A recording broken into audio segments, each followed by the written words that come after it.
आज का जो क्वेश्चन है, आप बोर्ड पर क्वेश्चन देख रहे हैं, वो 12th का क्वेश्चन है, यानी फिजिक्स का क्वेश्चन है। और कूलम का नियम, जो कि विद्युत बल संबंधी कूलम का नियम क्या है, ये 100% गारंटी है कि ये 2025 में आपको आएगा तो आएगा। यहाँ से क्वेश्चन जैसे कि ये 2 मार्क में आपको हर एक बार पूछा जाता है कि कूलम का नियम क्या होता है, और उदाहरण देकर आप बताइए।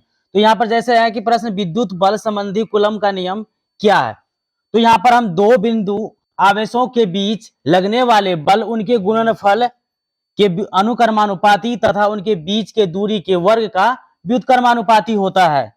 तो इस बात को हम लिख के भी दिखा रहे हैं और कुछ फिगर के माध्यम से आपको प्रूफ करके दिखाएंगे, तभी आपको 2 मार्क में मिलेगा। तो 2 मार्क लेने के लिए हमको इतना लैंग्वेज लिखना पड़ेगा और कुछ ना कुछ हमको करके दिखाना होगा, तभी आपको 2 मार्क मिलेगा।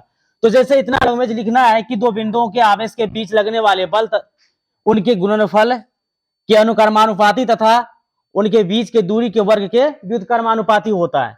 तो सबसे पहले हम 2 आवेश को लेते हैं। पहला आवेश है मेरा Q1 और दूसरा आवेश है Q2। इस आवेश को मिला देते हैं, इस पॉइंट को इस पॉइंट से मिला देते हैं। यहां से मिला है, इस पॉइंट का नाम है A और इस पॉइंट का नाम है B। A और B पॉइंट को मिलाया है, आवेश Q1 रखे हैं और Q2 रखे हैं, 2 आवेश रख दिए हैं। और इसका बीच का जो दूरी है, इसका बीच का जो दूरी है वो क्या है, वर्ग का व्युत्क्रमानुपाती है। बस इतना आपको करना है। और F जो है क्या है, ये फोर्स है।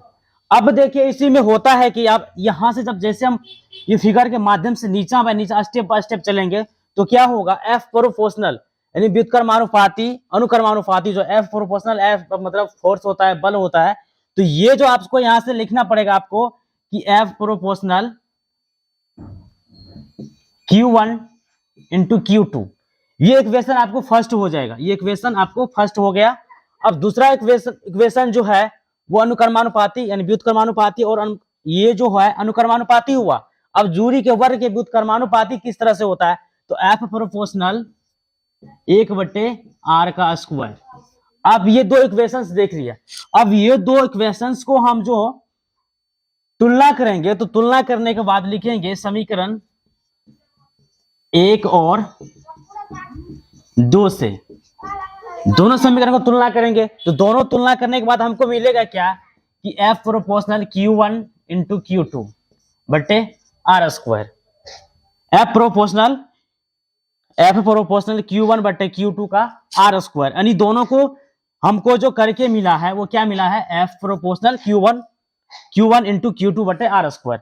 अब देखिए यहां से हमको स्पेस थोड़ा कम मिल रहा है, तो अब यहाँ क्या करेंगे कि इसी स्टेप को प्रोपोर्शनल जैसे हटाएंगे तो क्या हो जाएगा, यहाँ पर तो कोई नियतांक आएगा। क्या आएगा, नियतांक। हम के ही लाएंगे और के को दूसरा चीज को नियतांक यहाँ पर लाते हैं तो हमको क्या होता है, रॉन्ग हो जाता है। तो रॉन्ग होने के बाद क्या करता है, ये Q1 और Q2 का R स्क्वायर। अब देखिए ये के कहां से हुआ, यहां पर हम लिख देंगे कि के कांस्टेंट CONSTANT कांस्टेंट हो गया, कांस्टेंट यानी नियतांक ले लिया। अब देखिए इस नियतांक का मान होता है क्या, देखिए के बराबर होता है 1/4 पाई एप्सिलॉन नॉट। ये होता है के बराबर 1/4 पाई एप्सिलॉन नॉट, और 1/4 पाई एप्सिलॉन नॉट का मान होता है 9 गुना 10⁹9। ये होता है।